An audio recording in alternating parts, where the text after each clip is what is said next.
ঢাকা কলেজের প্রথম বর্ষ ফিজিক্স,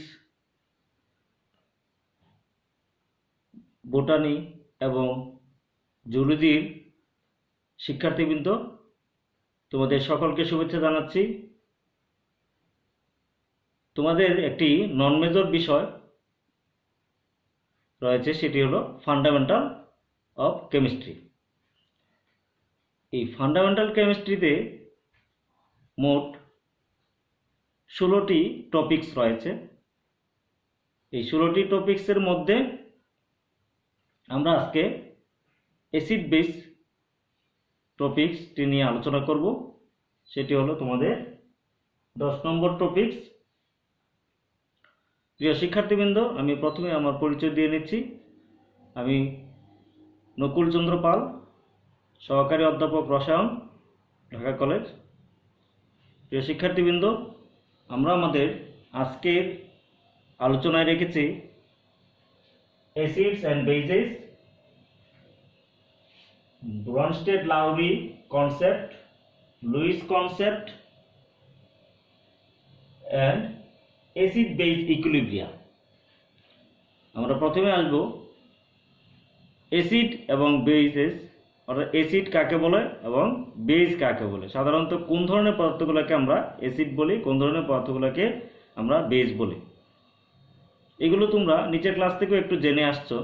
বিশেষ করে স্কুল এবং কলেজ লেভেল থেকে অ্যাসিড এবং বেস সম্পর্কে তোমরা জানো। আমরা তারপরেও একটু আলোচনা করছি যে সকল পদার্থের মধ্যে সাধারণভাবে প্রতিস্থাপনীয় হাইড্রোজেন পরমাণু রয়েছে, ওই প্রতিস্থাপনীয় হাইড্রোজেন পরমাণুকে কোনো ধাতু বা ধাতুর ন্যায় ক্রিয়াশীল মূলক দ্বারা আংশিক বা সম্পূর্ণরূপে প্রতিস্থাপন করলে তার লবণে পরিণত হয়। সেই সব পদার্থকে বলা হয় অ্যাসিড। আর যে সকল পদার্থ কোনো ধাতুর অক্সাইড এবং হাইড্রোক্সাইডকে বলা হয় তোমার ক্ষার, আবার বলছি বা বেস। তো সাধারণত আমরা যেগুলো বলে থাকি যে সেটা হলো যে যেমন হাইড্রোক্লোরিক অ্যাসিড একটি অ্যাসিড, এটিকে যদি কোনো ধাতু বা ধাতুর ন্যায় ক্রিয়াশীল মূলক দ্বারা আংশিক বা সম্পূর্ণরূপে প্রতিস্থাপন করা যায়, যেমন এটি সোডিয়াম ক্লোরাইড এবং কি হাইড্রোজেন গ্যাস। এখানে দেখো অ্যাসিডের হাইড্রোজেন প্রতিস্থাপিত হয়ে গেল, প্রতিস্থাপিত হয়ে এখানে তাকে লবণে পরিণত করে এবং সেজন্য এটিকে বলা হয় অ্যাসিড। আবার আমরা যদি খেয়াল করো, এটি ধাতু না নিয়ে আমরা যদি যে কোনো বেস নেই অর্থাৎ ক্ষারক নেই, দেখো তার সাথেও এটি প্রতিস্থাপিত হয়ে একটি লবণ আর কি পানিতে রূপে, তখন সেটিকে আমরা বলি অ্যাসিড।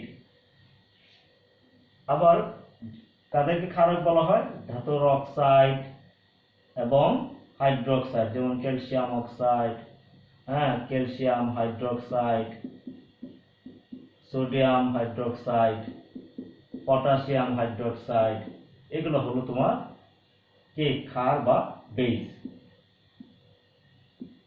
এগুলো আমরা নিচের ক্লাস থেকে জেনে আসছি। আবার কিছু পরীক্ষার মাধ্যমে জানা যায় যে কোন পদার্থগুলো অ্যাসিড। সাধারণত যে সকল পদার্থ কি লিটমাসের বর্ণ পরিবর্তন করে সেগুলো আমরা অ্যাসিড বা ক্ষার বলে থাকি। লিটমাস একটি নির্দেশক। সেক্ষেত্রে যদি তোমার যে পদার্থ নীল লিটমাসকে কি করে, নীল লিটমাসের বর্ণকে লাল বর্ণে পরিণত করে তাদেরকে বলা হয় অ্যাসিড। আবার যে পদার্থ লাল লিটমাসের বর্ণকে নীল বর্ণে পরিণত করে তাদেরকে বলা হয় ক্ষারক।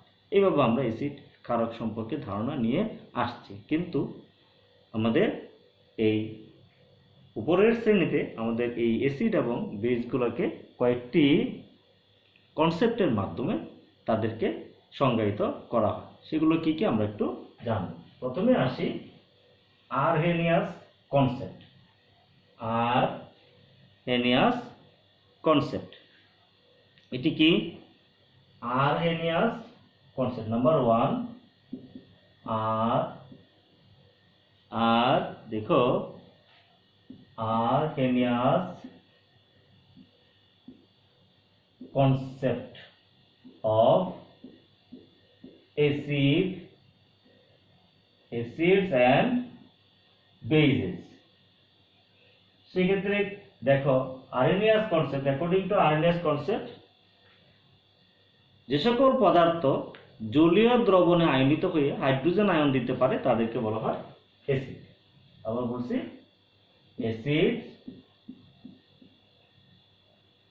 the substance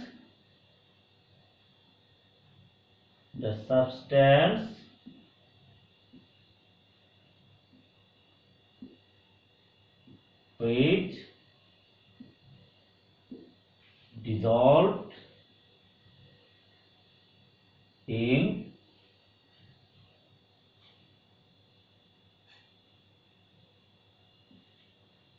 water and donate hydrogen ion or proton is called acid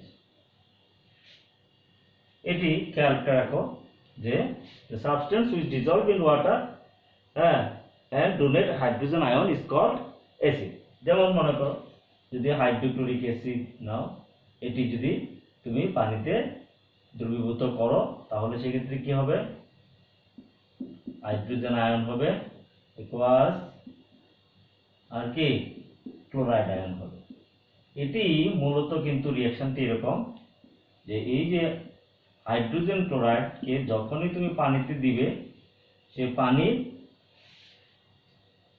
কোনটি তার মধ্যে থেকে একটি প্রোটন গ্রহণ করবে এটি প্রোটন ত্যাগ করবে হাইড্রোনিয়াম আয়নে পরিণত হবে আর ক্লোরাইড আয়নে পরিণত হবে এটিকে বলা হয় হাইড্রোনিয়াম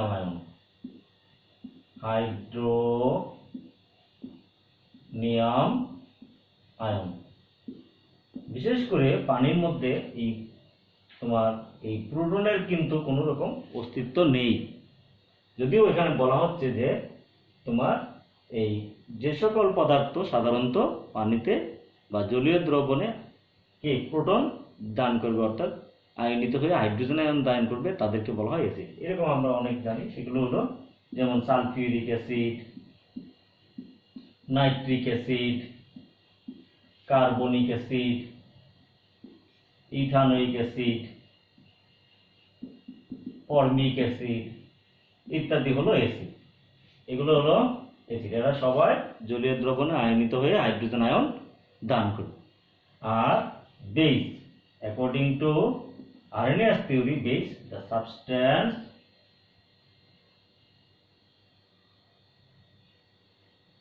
which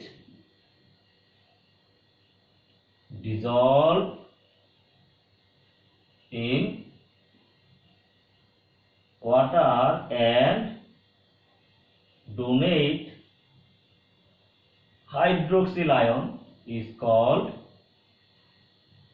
বেস তাহলে যে সকল সাবস্টেন্সের মধ্যে এই যে হাইড্রোক্সিল আয়ন আছে অর্থাৎ তারা জলীয় দ্রবণে আয়নিত হলে সে হাইড্রোক্সিল আয়নটি ডোনেট করতে পারে তাদেরকে বলা হয় কি বেস বা ক্ষার এখানে দেখো যেমন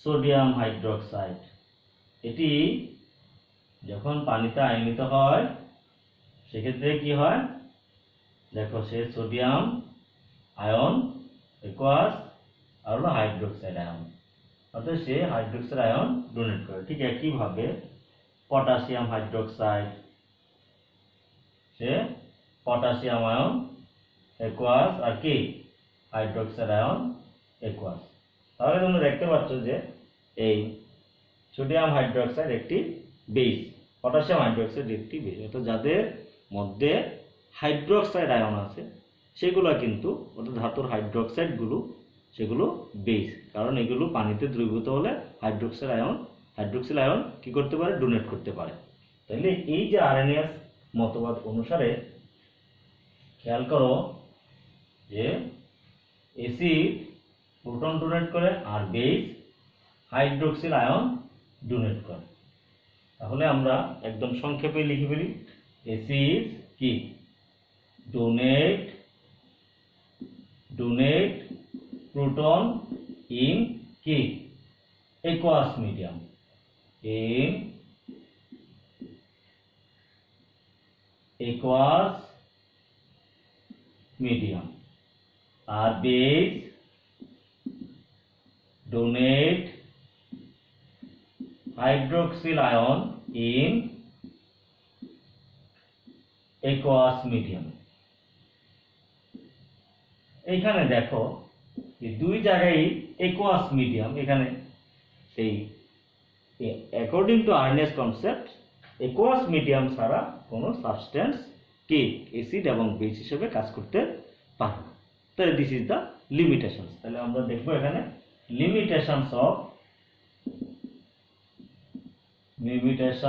of K are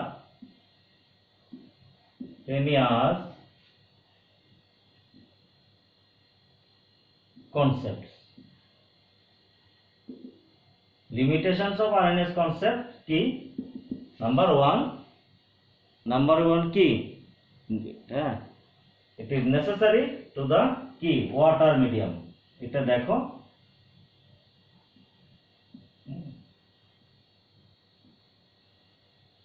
necessary of কি aqueous medium,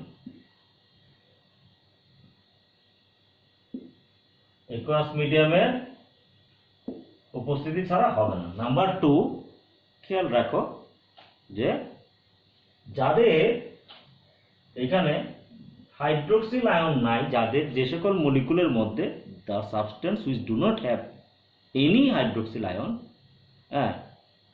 they don't act as base। কিন্তু আমরা জানি কি এখানে দেখো এখানে লিখবে কি not having, এখানে দেখো hydroxide ion the substance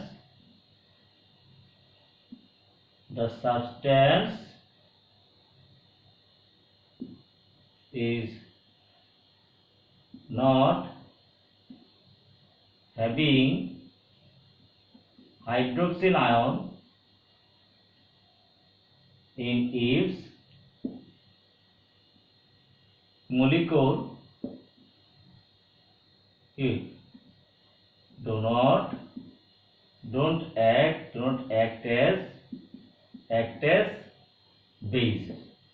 যাদের হাইড্রোক্সিল আয়ন নাই তারা কিন্তু বেস হিসেবে কাজ করতে পারে না, but it is the limitation. তোমরা দেখে নাও সেটি কি। যেমন মনে করো অ্যামোনিয়া, আমরা জানি অ্যামোনিয়া একটা বেস বা ক্ষার। এটি কিন্তু তুমি যদি এটা গ্যাস নাও, দেখো তুমি যদি এটা গ্যাসাস অ্যামোনিয়াম হাইড্রোক্সাইড নাও, হাইড্রোক্লোরিক অ্যাসিড, এটা যদি গ্যাস, তাহলে এটার সাথে রিঅ্যাকশন করে অ্যামোনিয়াম ক্লোরাইড হচ্ছে। এখানে কিন্তু সে কি এটা অ্যাসিড আর এটা কি বেস। তাহলে এখানে দেখো ammonia is not having K hydroxyl ion but it acts as base। তাহলে this is the limitations, this is the key, it is the limitations। তাহলে আমরা দেখলাম যে অ্যাকর্ডিং টু আর্হেনিয়াস কনসেপ্ট যাদের মধ্যে তোমার কি নেই হাইড্রোক্সিল আয়ন নাই সেগুলো কিন্তু কি বেস হতে পারে, কিন্তু আর্হেনিয়াস কনসেপ্ট কিন্তু সেটাকে স্যাটিসফাই করছে না। এরপরে দেখো it cannot explain it can't explain the acidic property of কি অ্যালুমিনিয়াম ক্লোরাইড। আমরা জানি aluminium chloride act as acid. তাহলে এই টাইপ অফ যে সাবস্টেন্সগুলো বা মলিকুলগুলো আছে এটা কিন্তু তারা তাদের অ্যাসিডিক প্রপার্টিকে এক্সপ্লেন করতে পারে না, কারণ aluminium chloride don't have any hydrogen ion. তাহলে তার মধ্যে কোনো হাইড্রোজেন আয়ন কিন্তু নেই, তাহলে সে ওয়াটারে ডিজলভ হয়ে প্রোটন দিতে পারবে না। ফলে এখানে সে তো অ্যাকর্ডিং টু আর্হেনিয়াস কনসেপ্ট সে কিন্তু অ্যাসিড হিসেবে কাজ করার কথা না, বাট আমরা জানি যে aluminium chloride act as an acid. তাহলে this is the limitations of Arrhenius concept. Now Bronsted-Lowry concept. According to Bronsted-Lowry concept, it is Bronsted-Lowry concept. According to Bronsted-Lowry concept, এটা দেখো, it is not necessary for the এখানে দেখো, not necessary the কি aqueous medium, এখানে aqueous medium-এর কিন্তু প্রয়োজন নাই। এটা আমরা কেন বলছি খেয়াল করো, the substance আমরা এটা একদম ইজিলি লিখতে পারি, the substance এখানে an acid is any molecule, এটা এভাবে লিখি, an acid is any molecule or ion,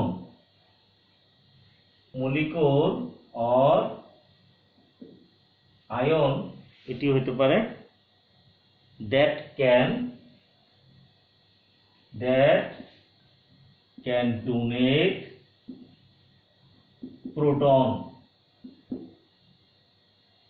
or base, a base is any molecule or ion that gain or accept proton, that gain কি or accept proton, এটা আমরা লিখে দিই, এটা হলো প্রোটন, ঠিক আছে, এটি প্রোটন। তাহলে এখানে দেখো এই অ্যাসিড হওয়ার জন্য তার মলিকুলের মধ্যে তোমার এই মলিকুলকে ওয়াটারে ডিজলভ হওয়ার দরকার নেই, অর্থাৎ এখানে পানির দ্রাবক হিসেবে পানির উপস্থিতির প্রয়োজন নেই, সেটি ছাড়াও সে অ্যাসিড এবং বেস হিসেবে কাজ করতে পারবে যদি ওই সাবস্টেন্স বা ওই আয়নটি, এখানে আয়ন এই অ্যাকর্ডিং টু Bronsted-Lowry কনসেপ্ট, এখানে আয়নও একটি অ্যাসিড এবং বেস হিসেবে কাজ করতে পারে। সেই জন্য আমরা বলি যে এখানে এই acids and bases there are 3 types. আমরা একটু লিখে ফেলি যে acids and bases are 3 types. Number 1 molecular type acid. তাহলে কি হবে? নাম্বার 1 হলো molecular type acid. Number 2 molecular type acid. Number 2 হলো cationic acid base, and number 3 হলো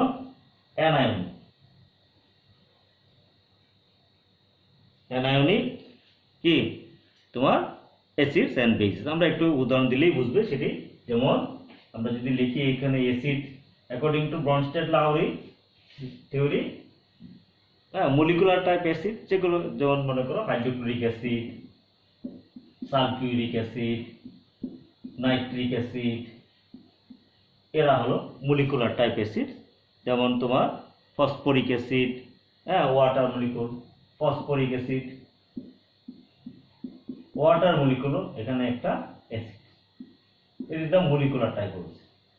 আর ক্যাটায়নিক অ্যাসিডস গুলো, সেগুলো কি কি? যেমন মনে করো যে অ্যামোনিয়াম আয়ন, সেটা কিন্তু প্রোটন ডোনেট করতে, আমরা একটু এক্সপ্লেন করব। অ্যামোনিয়াম আয়ন, তারপরে তোমার এই এখানে দেখো হেক্সা অ্যাকোয়া ফেরিক আয়ন, হেক্সা অ্যাকোয়া ফেরিক আয়ন, এটি 3+, হেক্সা অ্যাকোয়া ফেরিক আয়ন, হেক্সা অ্যাকোয়া অ্যালুমিনিয়াম আয়ন, এটি দেখো হেক্সা অ্যাকোয়া মানে 6টা পানির অণু এখানে, অ্যালুমিনিয়াম আয়ন, হাইড্রোনিয়াম আয়ন, এটি হলো ক্যাটায়নিক অ্যাসিড। আর অ্যানায়নিক অ্যাসিড গুলো, সেটিগুলো কি? যেমন বাইকার্বনেট আয়ন, বাইসালফেট আয়ন, এগুলো তোমার অ্যানায়নিক অ্যাসিড। ঠিক একইভাবে ঠিক মলিকুলার টাইপ অফ বেস, এখানে দেখো বেস সেগুলো কি কি? মলিকুলার টাইপ বেস, যেমন অ্যামোনিয়া, হাইড্রোজেন, এটি molecular type of base. Amines, যে কোনো অ্যামাইন্স, যেমন মিথাইলামিন, যে কোনো অ্যামাইন্স আমরা লিখে দিলাম অ্যামাইন্স। হ্যাঁ, এগুলো হলো মলিকুলার টাইপ অফ। ওয়াটারও একটা বেস হিসেবে কাজ করতে পারে, ওয়াটার একটা বেস। হাইড্রোক্সিলামিন, NH2OH, এটাই হলো হাইড্রোক্সিলামিন, এটি হলো মলিকুলার টাইপ অফ তোমার কি বেস। এরপরে আসো যে ক্যাটায়নিক টাইপ অফ বেস, যেমন আমরা লিখতে পারি এখানে দেখো ক্যাটায়নিক টাইপ অফ বেস, যেমন এটি হলো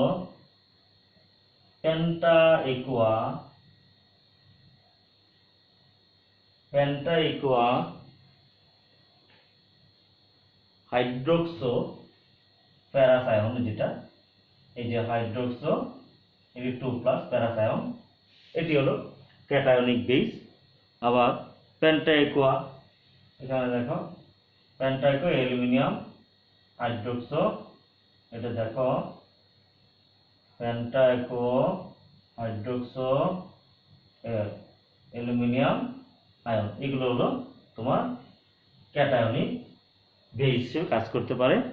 তারপরে অ্যানায়নিক বেস, যে কোনো অ্যানায়ন, যেমন অ্যাসিড থেকে যেগুলো বেরিয়ে আসে, যেমন ক্লোরাইড আয়ন, ব্রোমাইড আয়ন, এদের সাথে প্রোটনের সাথে যেগুলো যুক্ত হতে পারে, bromide ion, hydroxide ion,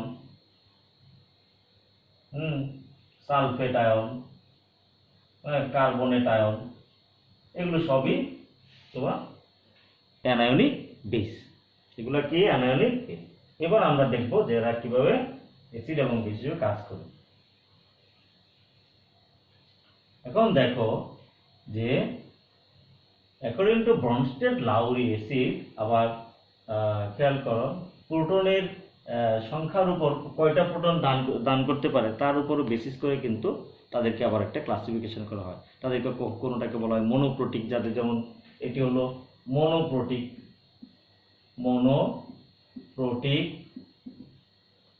acid, যেমন হাইড্রোক্লোরিক অ্যাসিড, এটা মনোপ্রোটিক, নাইট্রিক অ্যাসিড মনোপ্রোটিক অ্যাসিড। এগুলো কারণ কি? সে একটি প্রোটন ডোনেট করতে পারে। আবার এই যে আবার কোনটা আছে ডাইপ্রোটিক অ্যাসিড, দুইটি প্রোটন যখন ডোনেট করবে, যেমন তোমার কি ডাইপ্রোটিক অ্যাসিড। পলিপ্রোটিক অ্যাসিডও আছে, সেটি হলো যেমন সালফিউরিক অ্যাসিড, হ্যাঁ, সেটি ডাইপ্রোটিক অ্যাসিড। এগুলো কিভাবে? যে সালফিউরিক অ্যাসিড দুইটি প্রোটন ডোনেট করতে পারে, এটি হলো ডাইপ্রোটিক অ্যাসিড। এই পলিপ্রোটিক অ্যাসিড, যারা দুইয়ের চেয়ে বেশি কে প্রোটন ডোনেট করতে পারে তাদেরকে পলিপ্রোটিক অ্যাসিড বলা হয়। এবার আমরা দেখব যে এই অ্যাকর্ডিং টু ব্রনস্টেড-লাউরি কনসেপ্ট, হ্যাঁ, খেয়াল করো, যেমন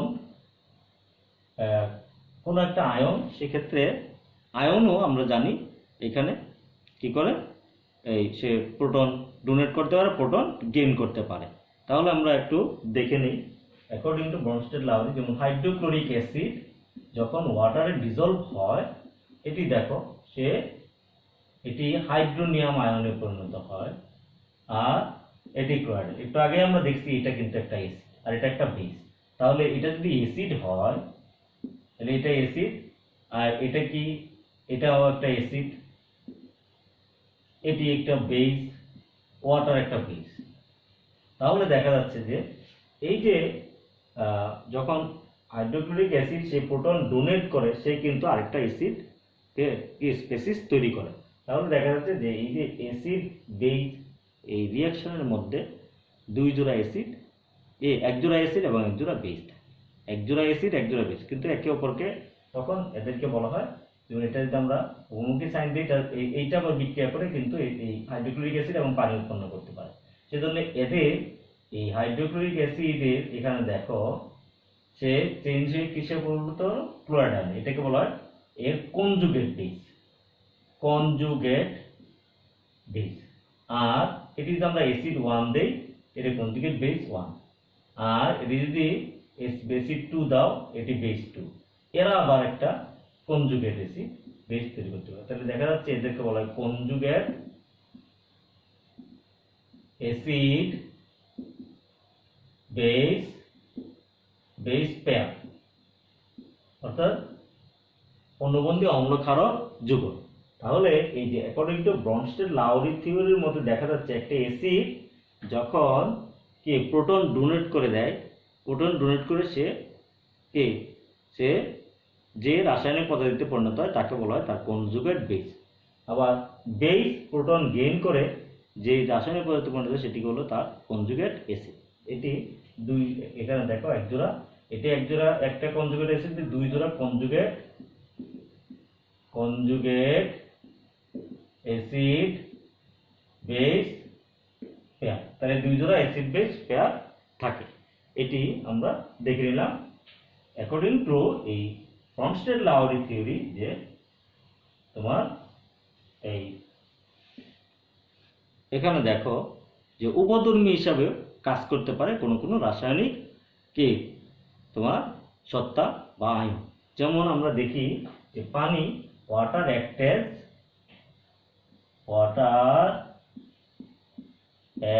as both acid and bases. এটি দেখো সেটি কিভাবে, যেমন এইখানে ওয়াটার আমরা দেখলাম, হাইড্রোক্লোরিক অ্যাসিডের মধ্যে ওয়াটার যখন যোগ করা হয় তাহলে সেক্ষেত্রে দেখা যাচ্ছে সেটা বেস হিসেবে কাজ করে, হাইড্রোনিয়াম আয়ন আর ট্রিক্লোরাইড। কিন্তু যখন তাকে অ্যামোনিয়াতে যুক্ত করা হয়, অ্যামোনিয়াকে পানির মধ্যে যুক্ত করা হয়, অ্যামোনিয়া তখন একটি কি করে, এইখান থেকে তাকে একটি প্রোটন ডোনেট করে দেয়। তাহলে ডোনেট করে দিলে সেটি কি হলো, সেটি তখন এটি অ্যামোনিয়াম আয়নে পরিণত হয় আর এটা হাইড্রোক্সাইড আয়নে পরিণত হয়। তাহলে দেখা যাচ্ছে এইখানে ওয়াটার অ্যাক্টেড, এখানে বেস, আর এইখানে ওয়াটার অ্যাক্টেড কি এখানে অ্যাসিড। তাহলে দেখো ডুয়াল নেচার অফ কি তোমার এটি যে amphoteric nature of water according to Bronsted Lowry theory. অর্থাৎ ওয়াটার, পানি কখনো অ্যাসিড হিসেবে কাজ করে, পানি কখনো বেস হিসেবে কাজ করে। আবার এরকমও আছে, যেমন মনে করো যেমন তোমার সালফিউরিক অ্যাসিড, আমরা যদি বাইসালফেট দিই, বাইসালফেট, হ্যাঁ, এই বাইসালফেট কিন্তু সে একটি প্রোটন ডোনেট করতে পারে, এটি প্রোটন ডোনেট করে সালফেট আয়নে পরিণত হবে। আবার দেখো এই বাইসালফেট কিন্তু একটা প্রোটন গেইনও করতে পারে।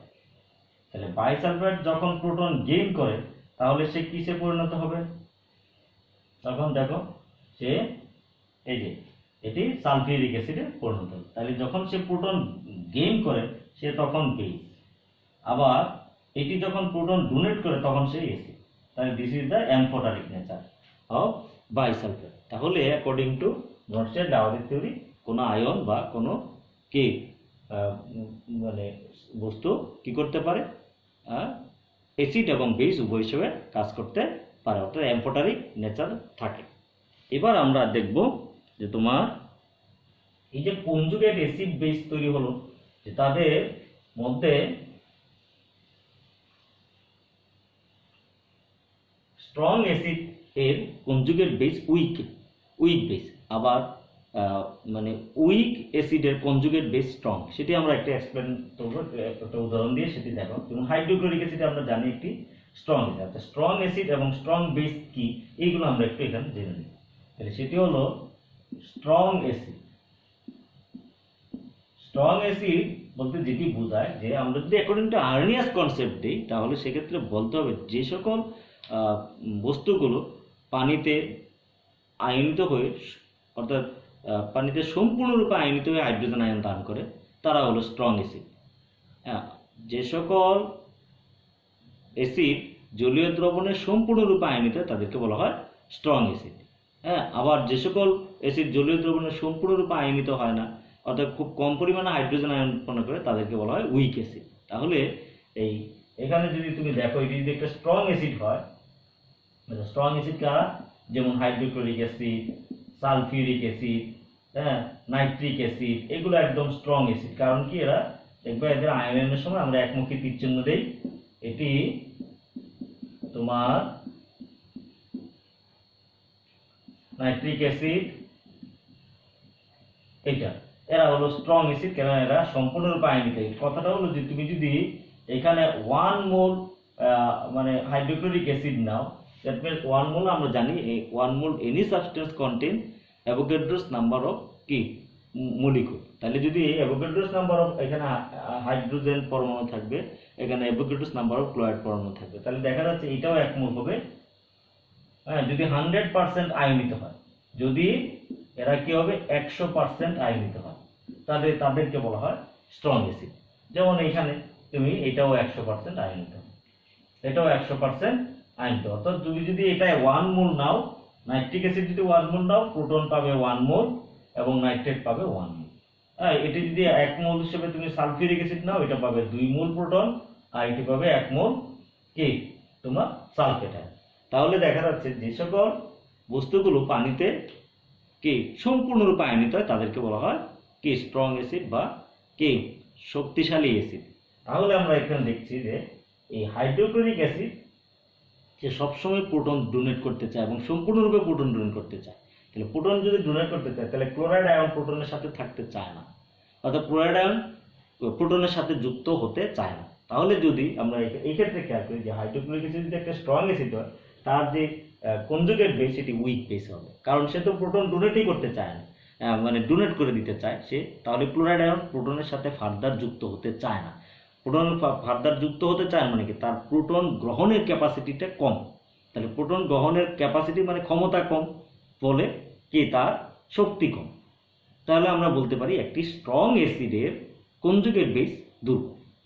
আবার যদি একটা উইক অ্যাসিড ধরি, যেমন মনে করো আমরা উইক অ্যাসিড, তাদের উইক অ্যাসিড বলা হয়। তাহলে কাদেরকে উইক অ্যাসিড বলা হয়? দেখো, উইক অ্যাসিড হলো যেমন ethanoic acid, ethanoic acid, hydrogen cyanide. হ্যাঁ, এটি উইক অ্যাসিড। কারণ কি, এরা জলীয় দ্রবণে সম্পূর্ণরূপে আয়নিত হয় না, এরা জলীয় দ্রবণে সম্পূর্ণরূপে আয়নিত হয় না। একোয়াস, এটা একোয়াস, এরা একটা উভমুখী অবস্থা তৈরি করে। যেমন এটা হাইড্রোজেন সায়ানাইডও একটা উভমুখী অবস্থা তৈরি করে, সেটি হলো হাইড্রোজেন আয়ন একোয়াস আর কি তোমার সায়ানাইড আয়ন একোয়াস।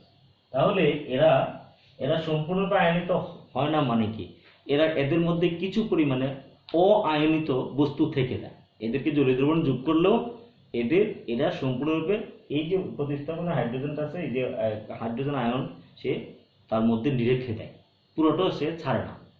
তাহলে অআয়নিত এবং আয়নিতর মধ্যে তখন একটা উভমুখী অবস্থা তৈরি হয়, একটা সাম্য অবস্থার সৃষ্টি হয়। ফলে এটি কখনোই সম্পূর্ণরূপে আয়নিত হয় না। এবং সেক্ষেত্রে তাদের এই যে ডিসোসিয়েশন বা বিযোজনের হার, এটি হলো 0.4%। আমরা যেটা জানি সেটি হলো এটি 0.4%, অর্থাৎ অনেক কম। এদেরকে বলা হয় উইক অ্যাসিড। যে সকল অ্যাসিড যেমন জলীয় দ্রবণে সম্পূর্ণরূপে আয়নিত হয় না, তাদের আয়নায়নের সময় একটি উভমুখী অবস্থা তৈরি হয়, তাদেরকে বলা হয় উইক অ্যাসিড। হ্যাঁ, ঠিক একইভাবে আমরা যদি মানে এই স্ট্রং বেসের কথা বলি, সেগুলো যদি সম্পূর্ণরূপে আয়নিত হয়, হাইড্রোক্সিল আয়ন দান করে, তাদেরকে বলা হয় স্ট্রং বেস। আর যেগুলো সম্পূর্ণরূপে আয়নিত হয় না, তাদেরকে বলা হয় উইক বেস। আমরা একটু দেখে নিই। যেমন মনে করো স্ট্রং বেস হলো সোডিয়াম হাইড্রোক্সাইড। স্ট্রং বেস সেটি হলো যেমন সোডিয়াম হাইড্রোক্সাইড, এটি জলীয় দ্রবণে সম্পূর্ণরূপে আয়নিত হয়। অর্থাৎ তুমি এখানে অআয়নিত কোনো সোডিয়াম আয়ন, মানে এই সোডিয়াম এবং হাইড্রোক্সিল আয়নকে আলাদা এখানে একত্রিত অবস্থায় পাবে না। দেওয়ার সাথে সাথে এরা সোডিয়াম আয়ন এবং হাইড্রোক্সিল আয়নে পরিণত হবে। অর্থাৎ এটা যদি 1 মোল নাও, এটি 1 মোল যদি হবে, এটি 1 মোল যদি, অর্থাৎ সেখানে 100% আয়নিত হয়। তাহলে তাদেরকে আমরা বলি স্ট্রং বেস। যেমন এরা কারা আছে, যেমন দেখো পটাশিয়াম হাইড্রোক্সাইড, হ্যাঁ, তোমার সোডিয়াম হাইড্রোক্সাইড, পটাশিয়াম হাইড্রোক্সাইড, তারপরে তোমার এই ক্যালসিয়াম হাইড্রোক্সাইড, এগুলো মোটামুটি হয়ে যায়, আয়নিত হয় ইত্যাদি। তাহলে আমরা দেখলাম। তাহলে উইক বেস কারা? উইক বেস হলো যে সকল বেসগুলো সম্পূর্ণরূপে আয়নিত হয় না। যেমন অ্যামোনিয়াম হাইড্রোক্সাইড, এটি একটি উইক বেস, কারণ এখানে অআয়নিত অ্যামোনিয়াম আয়ন অ্যামোনিয়াম হাইড্রোক্সাইড থেকে যায়। এটি ইকুয়ালস প্লাস কি OH আয়ন ইকুয়াল এটিও 0.4% আয়নিত হয়। কত পার্সেন্ট? 0.4% আয়নিত। তাহলে দেখা যাচ্ছে যে তোমার যে সকল বেশ জলীয় দ্রবণে সম্পূর্ণরূপে আয়নিত হয় না, হ্যাঁ, অর্থাৎ কিছু পরিমাণে অআয়নিত কি ক্ষার বা বেশ থেকে যায়, তাহলে তাদেরকে বলা হয় উইক বেস। এবার আমরা আসবো তোমার, তাহলে আমরা জানলাম যে স্ট্রং অ্যাসিড এর কি কনজুগেট বেস উইক। আবার উইক অ্যাসিডের কনজুগেট বেস আমরা একটু আলোচনা করেছিলাম, যেমন ইথানোয়িক অ্যাসিড COOH, এটি একটি উইক অ্যাসিড। সেক্ষেত্রে সে যখন আয়নিত হয়, এখানে দেখো, আচ্ছা এটি এখানে দেখো, সে আয়নিত হয়ে ইথানয়েড আয়ন আর কি হাইড্রোজেন আয়ন তৈরি করবে। তাহলে এই যে হাইড্রোজেন আয়ন তৈরি করবে, সে আয়নিত হয় না, অর্থাৎ সে হাইড্রোজেন আয়ন ডোনেটই করতে চায় না। তাহলে যদি ডোনেট করতে চায় না, তাহলে এই আয়নটা কি করবে? একে ধরে রাখতে চাইবে, অর্থাৎ এর কনজুগেট বেস হলো ইথানয়েড আয়ন। এটা হলো তার কনজুগেট বেস। তাহলে এই যে কনজুগেট বেস, এটি কি আমরা বলছি? এটি উইক। কেন? স্ট্রং। এটি স্ট্রং বলতে যেটি বোঝায়, সেটি হলো এটি প্রোটনকে গেইন করে ফেলতে পারে, প্রোটনকে অ্যাকসেপ্ট করে ফেলতে পারে। অর্থাৎ এর প্রোটন ডোনেটিং ক্যাপাসিটি কম, একে প্রোটনকে ছাড়তে চায় না, মানে প্রোটনকে সে তার নিজের সাথে রেখে দিতে চায়। তাহলে তার প্রোটন গেইনিং ক্যাপাসিটি বেশি। যদি প্রোটন গেইনিং ক্যাপাসিটি বেশি হয়, অ্যাকর্ডিং টু ব্রনস্টেড-লাউরি থিওরি, আমরা একটু আগে আলোচনা করেছি যে সেটি হলো কি বেস। তাহলে যে সকল অ্যাসিডের এই কনজুগেট, যে সকল উইক অ্যাসিড এর কনজুগেট বেস স্ট্রং, এটি হলো আমাদের, আমরা একটু জেনে নিলাম। এবার আমরা আসবো লুইস কনসেপ্ট। লুইস কনসেপ্টটি কি এটি দেখে নাও।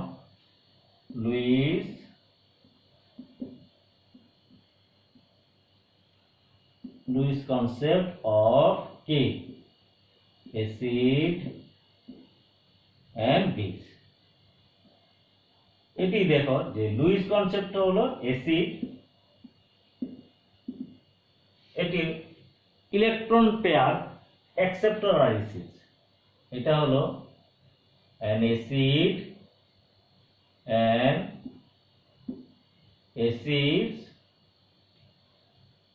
acid is any molecule or ion, খেয়াল করো, gain electron pair আর বেস হলো a base is any molecule or ion donate electron pair। অর্থাৎ এটি হলো electron pair acceptor, electron pair acceptor আর called Lewis acid, আর ইলেকট্রন পেয়ার ডোনেটর called কি Lewis base. এই ক্ষেত্রে দেখো, এই যে লুইস অ্যাসিড এবং লুইস বেস, ইলেকট্রন পেয়ার যদি কোনো সাবস্টেন্স কি করতে পারে, গ্রহণ করতে পারে, তাদেরকে বলা হয় অ্যাসিড। আর ইলেকট্রন পেয়ার যদি, অর্থাৎ ইলেকট্রন জোড় যদি ডোনেট করতে পারে, তাদেরকে বলা হয় বেস। তাহলে আমরা একটু দেখব যে এই লুইস অ্যাসিড, যেমন মনে করো ইলেকট্রন পেয়ার অ্যাকসেপ্টর, আমরা এটি দেখে নিই। সেটি হলো যে, এবং লুইস বেস, যেমন মনে করো অ্যামোনিয়া। তোমরা জানো অ্যামোনিয়াকে যদি পানিতে যুক্ত করা হয়, খেয়াল করো, এই অ্যামোনিয়াটা কি করে, একটি পানির অণু থেকে একটা প্রোটন গেইন করে। তাহলে সে প্রোটন যখন গেইন করে সে অ্যামোনিয়াম আয়ন তৈরি করে আর এটি হাইড্রোক্সাইড আয়নে পরিণত। মূলত বিষয়টা কি ঘটে, এই যে অ্যামোনিয়াম আয়নটি দেখো NH3 সে একটা প্রোটনের সাথে যুক্ত হচ্ছে, অর্থাৎ এই যে এর মধ্যে এই যে প্রোটন তার মধ্যে কিন্তু কোনো ইলেকট্রন নাই। সে কি করে এই নাইট্রোজেনের এই একটি মুক্ত দূর ইলেকট্রন সে তার অরবিটালের সাথে সংযুক্ত করে সন্নিবেশ সমযোজী বন্ধনের মাধ্যমে, ফলে সে তখন প্রোটন এটি কি হলো ইলেকট্রন পেয়ার অ্যাকসেপ্টর হয়ে গেল। ইলেকট্রন পেয়ার কি অ্যাকসেপ্টর, এটা যে কোনো জায়গাতে পানি থেকে আসতে পারে, অন্য যে কোনো তোমার যৌগ থেকে আসতে পারে, কিন্তু এই প্রোটনটি এখানে আমরা বলছি electron pair acceptor, that means say acid, মানে একটি আয়নও অ্যাসিড হতে পারে, আর এটি হলো কি বেস। এখানে দেখো সে তখন এই যে তোমরা এটা দেখবে এইটা হলো প্রোটন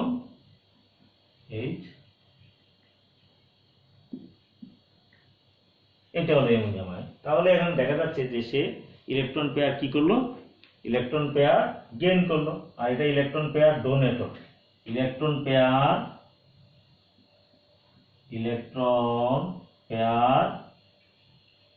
ডোনেটর, হ্যাঁ সেটা হলো এখানে কি বেস। তাহলে এখানে দেখো যে ইলেকট্রন পেয়ার গেইন করে সে অ্যাসিড হলো, আর ইলেকট্রন পেয়ার ডোনেট করে সে বেস হলো। এরকম তাদের মধ্যে এই লুইস অ্যাসিডের মধ্যে আবার অনেকগুলো ক্লাসিফিকেশন আছে, সেগুলো আমরা একটু জেনে নিতে পারি যে কোন কোন পদার্থ লুইস অ্যাসিড এবং কোন কোন পদার্থ লুইস বেস হিসেবে কাজ করে। যেমন দেখো তোমার শুধুমাত্র আমরা যদি বলি সেক্ষেত্রে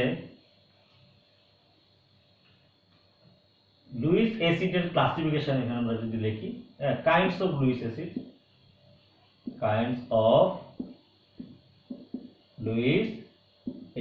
তাহলে এটি দেখবে সেটা হলো যে সকল সাবস্টেন্সের মধ্যে তার অর্থাৎ তাদের অণুর মধ্যে কেন্দ্রীয় পরমাণুটি তোমার কি অক্টেট ইনকমপ্লিট থাকে, অর্থাৎ অক্টেট যাদের মধ্যে অসম্পূর্ণ থাকে, যেমন অ্যালুমিনিয়াম ক্লোরাইড সেটি একটি লুইস অ্যাসিড, কারণ তার মধ্যে এই অ্যালুমিনিয়ামের মধ্যে দেখো ইনকমপ্লিট অক্টেট,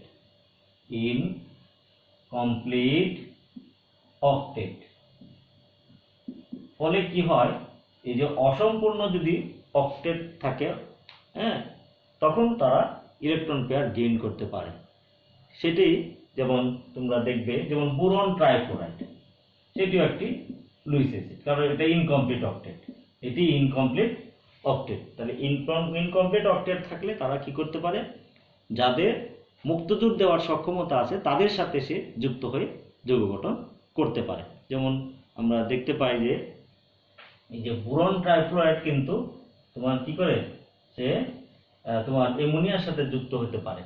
হ্যাঁ তোমরা এই বোরন ট্রাইফ্লোরাইড এর মধ্যে আমরা যদি অ্যামোনিয়া যুক্ত করি, এখানে অ্যাডাক্ট বলা হয় এগুলাকে, যেমন এই যে নাইট্রোজেনের মাধ্যমে সেটা বোরন ট্রাইফ্লোরাইডের সাথে যুক্ত হবে, এটিকে বলা হয় অ্যাডাক্ট।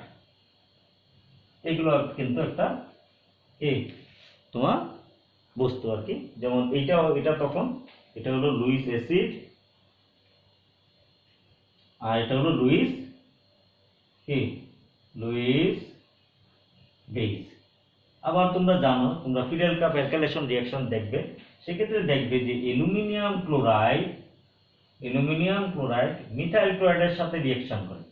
এই যে মিথাইল ক্লোরাইডের সাথে রিঅ্যাকশন কেন করে, সে দেখবে অ্যালুমিনিয়াম টেট্রাক্লোরাইড আয়নে পরিণত হয় এবং সেক্ষেত্রে কি হয় মিথাইল কার্বনিয়াম আয়ন তৈরি হয়। এই যে অ্যালুমিনিয়াম টেট্রাক্লোরাইড আয়ন হলো, সে একটি ক্লোরাইড আয়ন সেখান থেকে নিয়ে তার সাথে সে যুক্ত করে। সেটি কিভাবে, যে ক্লোরাইড আয়নের মধ্যে এখানে মুক্ত ইলেকট্রন আছে, সেই মুক্ত ইলেকট্রনের মাধ্যমে সে অ্যালুমিনিয়াম টেট্রাক্লোরাইড আয়ন তৈরি করে, এটি তখন সেটি লুইস অ্যাসিড হিসেবে কাজ করে।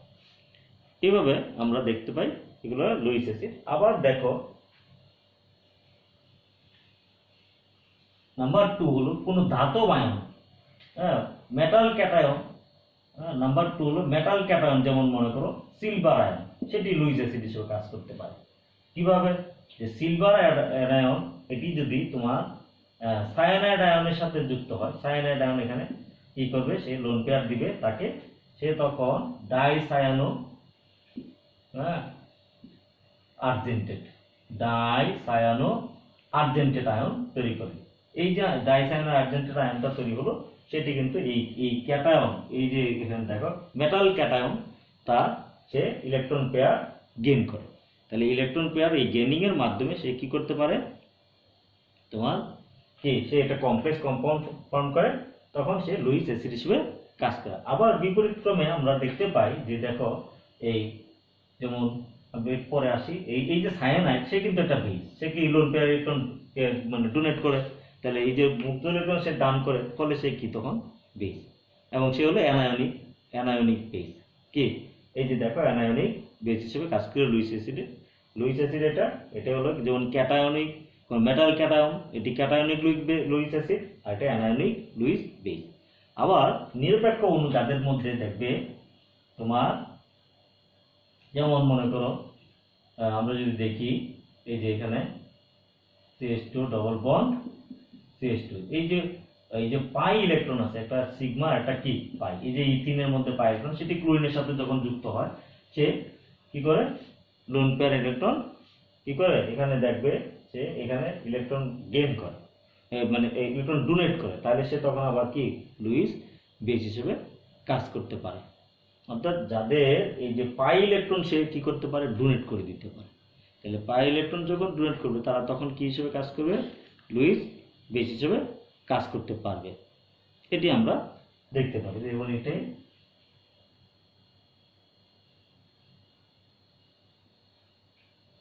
এটি, তাহলে এটি তখন কি হবে, এটি হলো লুইস বেস। আবার দেখবে যে তোমার যেগুলো সেক্সটেট, মানে অর্থাৎ যাদের যে সকল যৌগের অণুতে কেন্দ্রীয় পরমাণুর বহিস্থ শক্তি স্তরে 6টি ইলেকট্রন থাকে, হ্যাঁ, সেগুলো কিন্তু তোমার লুইস অ্যাসিড হিসেবে কাজ করে। যেমন আমরা একটু দেখতে পারি যে তোমার সালফার ট্রাইঅক্সাইড, যদি দেখো যে সালফার ট্রাইঅক্সাইড, সেটিও কি হিসেবে কাজ করে, অ্যাসিড হিসেবে কাজ করতে পারে, লুইস অ্যাসিড হিসেবে সে কাজ করতে পারে। আমরা একটু এটি দেখে নিই, সেই সালফার ট্রাইঅক্সাইড তোমার কি, সে লুইস, সালফার ট্রাইঅক্সাইডটাও তোমার কি করতে পারে, সালফার ট্রাইঅক্সাইড সে একটি লুইস তোমার অ্যাসিড হিসেবে কাজ করতে পারে। সালফার ডাইঅক্সাইড কাজ করতে পারে, এটা সালফার ডাইঅক্সাইড, যেটা আমরা একটু দেখে নিই যে সালফার ডাইঅক্সাইড, এটি দেখো যে সালফার ডাইঅক্সাইডের মধ্যে আমরা যদি দেখি, এই যে সালফার ডাইঅক্সাইড, এটা সালফার তোমরা জানো, এখানে যদি দেখো যে একটি হলো এখানে একটি হলো সন্নিবেশ সমযোজী বন্ধনের মাধ্যমে যুক্ত হয়, আর একটি ডাবল বন্ড থাকে। তাহলে এটি এবং সেখানে খেয়াল করবে এটি ঋণাত্মক চার্জে চার্জিত হয়, আর এটি ধনাত্মক চার্জে চার্জিত হয়। এটি আবার কি থাকে, এটি কিন্তু পূর্ণ থাকে, ফলে এইখানে যদি কোনো বেস যার মধ্যে মুক্ত ইলেকট্রন আছে, যেমন সেটি এসে এর সাথে যুক্ত হতে পারে।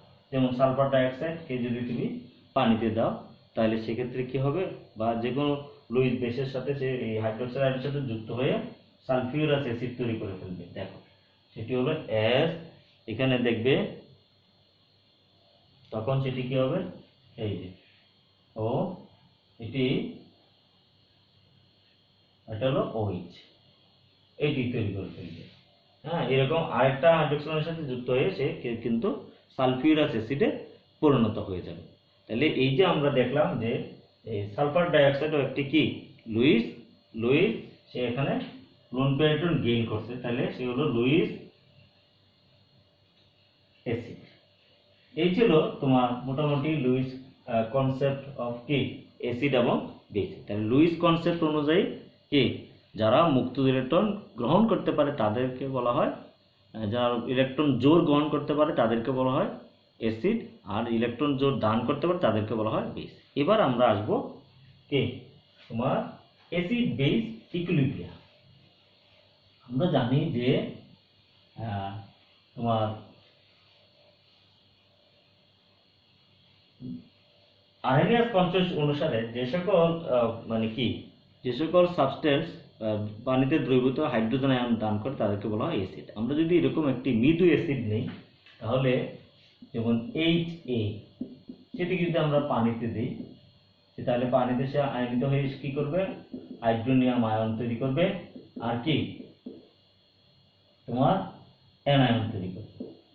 এটি যদি উইক অ্যাসিড হয়, আমরা জানি একটু আগে আলোচনা করছি উইক অ্যাসিডগুলো কে একটি সাম্য অবস্থার সৃষ্টি করে। তাহলে এই যে উইক অ্যাসিড, আমরা যদি এই বিক্রিয়াটা একটা সাম্য বিক্রিয়া হয়, এখানে মূলত আমরা ধরে নিব যে এই যে হাইড্রোনিয়াম আয়ন, আমরা যদি যদিও পানির মধ্যে আমরা যদি হাইড্রোজেন আয়নের তোমার কোনো মানে ফ্রি অর্থাৎ মুক্ত অস্তিত্ব থাকে না, অর্থাৎ হাইড্রোজেন আয়নটা পানির সাথে অ্যাসোসিয়েটেড অবস্থায় থাকে, হাইড্রোক্সিল আয়নের কিন্তু মুক্ত অস্তিত্ব থাকে না। সেক্ষেত্রে তোমার সেটি কি যখনই তোমার কি হয়, খেয়াল করবে যে কোনো বেসকে যদি পানিতে দ্রবীভূত করা হয়, সেক্ষেত্রে আমরা বলি যে সে হাইড্রোক্সিল আয়ন ডোনেট করে। আসলে কিন্তু হাইড্রোক্সিল আয়নের কোনো পৃথক অস্তিত্ব নাই। হ্যাঁ, সেক্ষেত্রে তোমার সেটি কিসে পরিণত হয় দেখো, হাইড্রোক্সিল আয়ন যদি তুমি মনে করো, আমরা বলছি যে এখানে হাইড্রোজেন আয়ন, তাহলে হাইড্রোজেন আয়ন পানির সাথে যুক্ত হয়ে কি উৎপন্ন করে, হাইড্রোনিয়াম আয়ন, মূলত হাইড্রোনিয়াম আয়ন সেটা। হাইড্রোক্সিল আয়ন পানির সাথে যুক্ত হয়ে তোমার কি হয় দেখো, H3O2 H3O2 মাইনাস, এটি তৈরি করে। এটি হলো তোমার কি হাইড্রোক্সিল আয়ন। অর্থাৎ এইখানে এই দুইটার অস্তিত্ব আছে, কিন্তু এই হাইড্রোজেন আয়ন এবং হাইড্রোক্সিল আয়ন, হ্যাঁ, they have no free existence in water। বুঝতে পারছো, এটি কিন্তু আর্হেনিয়াসের একটা লিমিটেশনও বটে, এটা জেনে রাখবে, সবসময় খেয়াল রাখবে। আচ্ছা, এখন জটিলতা পরিহারের জন্য আমরা এখানে যদি আমরা হাইড্রোজেন আয়ন দিই, এটিকে যদি আমরা শুধু হাইড্রোজেন লিখলাম, আমরা HA ওয়াটার, এখানে আমরা জাস্ট এখানে লিখলাম, এই যে এখানে পানিটাকে আমরা যদি দুই দিক থেকে বাদ দিই, বা তাহলে আমরা কি পাবো, শুধু পাবো যে HA, আমরা যদি এখানে একোয়াস লিখে ফেলি, তাহলে আমরা পাবো এটা কি হাইড্রোজেন আয়ন একোয়াস আর কি অ্যানায়ন, এটি আমরা পাবো। হ্যাঁ, এই জিনিসটা এটাকে কি বলা হয়, তুমি দেখো এখানে যদি এখানে লেখা হয় যে এটা যদি আমরা কেসি নিই, মূলত আমরা ওই বিক্রিয়াটাই নিই প্রথমে, যদি আমরা সাম্য ধ্রুবক কেসি বের করি, তাহলে এক্ষেত্রে কি পাবো, molar concentration of hydronium ion আর কি, আর হলো অ্যানায়ন মোলার কনসেন্ট্রেশন অ্যানায়ন, আর এটি থাকবে HA, আর এটি হলো ওয়াটার। এখন তুমি দেখো, যেহেতু এই যে একটি উইক অ্যাসিড, যদি সেটি মৃদু অ্যাসিড হয়, তাহলে সে খুব কম পরিমাণে আয়নিত হয়। তাহলে কম পরিমাণে যদি আমরা ধরে নিলাম যে প্রাথমিক অবস্থায় তার যে ঘনমাত্রা ছিল, হ্যাঁ, যেহেতু খুব কম 0.4% আয়নিত হয়, তাহলে তার এই মোলার কনসেন্ট্রেশন অফ HA এটি কনস্ট্যান্ট। তাহলে এবং পানির কোনো পরিবর্তন হয় না, তাহলে পানির মানে কনসেন্ট্রেশন কি কনস্ট্যান্ট। তাহলে আমরা এইখানে দেখো, আমরা যদি এইটি করি যে এই কেসি ইন্টু পানির কনসেন্ট্রেশন, আর এদিকে থাকলো হাইড্রোনিয়াম আয়ন আর কি অ্যানায়ন, আর HA, এটি অআয়নিত অ্যাসিডের তোমার ঘনমাত্রা, এটি আমরা বলছি যে খুব কম পরিমাণে আয়নিত হয়। যাই হোক, এটিকে এই দুইটি কনসেপ্টকে বলা হয় অ্যাসিডের বিয়োজন ধ্রুবক, এটিকে বলা হয় Ka। এই Ka ইজ ইকুয়াল, তাহলে কি আসবে, এটিকে যদি আমরা জটিলতা পরিহারের জন্য হাইড্রোজেন আয়ন দেই, আর হলো অ্যানায়ন, আর হলো HA, তাহলে এখানে দেখে নাও, যদি কোনো দ্রবণে এই হাইড্রোজেন আয়নের বা হাইড্রোনিয়াম আয়নের কনসেন্ট্রেশন যদি বেশি হয়, তাহলে Ka এর মান বেশি, এইটিকে বলা হয় কি ডিসোসিয়েশন কনস্ট্যান্ট অফ অ্যাসিড। এটিকে বলা হয় ডিসোসিয়েশন কনস্ট্যান্ট অফ অ্যাসিড, এটি অথবা বাংলায় বলা হয় অ্যাসিডের বিয়োজন ধ্রুবক। অ্যাসিডের বিয়োজন ধ্রুবক। এই অ্যাসিডের বিয়োজন ধ্রুবক যার মান বেশি, তার মানে যদি সেখানে হাইড্রোজেন আয়নের পরিমাণ, তো অ্যাসিডে যদি বেশি পরিমাণ আয়নিত হয় সেখানে হাইড্রোজেন আয়নের পরিমাণ বেশি থাকবে, ফলে এই কে এর মান বেশি হবে। অর্থাৎ যার কে এর মান বেশি সেই অ্যাসিডটি কি শক্তিশালী অ্যাসিড। ঠিক একইভাবে এই কে কে ব্যবহার করে আমরা পিকে এর মানও বের করতে পারি, সেটিকে বলা হয় পিকে। এখান থেকে আমরা দেখব, যদি এখানে দেখো একইভাবে যদি আমরা এরকম একটি বেস ধরি, বেস আমরা যদি কনজুগেট বেস হিসেবে যদি এটা ধরি, যে এই যে বেস এ যদি ধরো, এখানে এই যে এ মাইনাস, আর এটা যদি কি হয় তোমার পানিতে ডিজলভ হয়, তাহলে সেটা কি হবে এইচ এ, আর কি হবে ও এইচ মাইনাস এটা। তাহলে এইটি যদি আমরা কেসি নেই, তাহলে কেসি ইকুয়ালস কি হবে এইচ এ, আর কি ও এইচ মাইনাস, আর কি আসবে তোমার অ্যানায়ন,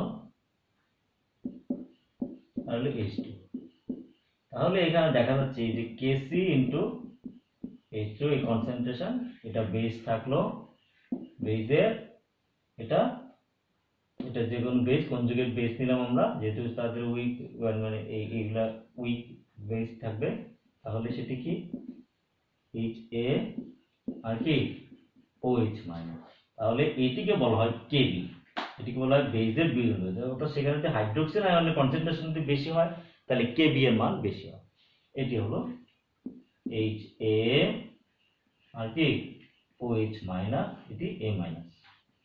তাহলে এটিকে বলা হয় ডিসোসিয়েশন কনস্ট্যান্ট অফ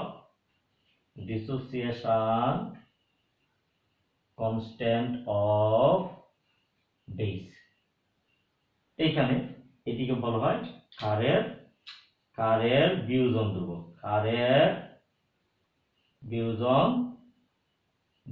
ঠিক আছে। তাহলে আমরা এখান থেকে কি জানলাম, যে অ্যাসিড এবং ক্ষারের বিয়োজন ধ্রুবক থেকে তাদের মানে এই স্ট্রেংথও জানা যায়। আজকে আমরা এই পর্যন্তই রাখবো, যে আমরা এখানে দেখলাম যে তোমার অ্যাসিড এবং ক্ষারের বিয়োজন ধ্রুবকের মান নির্ণয় করা পর্যন্ত আমরা শিখলাম। আগামী ক্লাসে আমরা আরো সামনে যে অন্যান্য টপিকসগুলো আছে সেগুলো নিয়ে আমরা আলোচনা করব। ধন্যবাদ তোমাদের সবাইকে। এখানে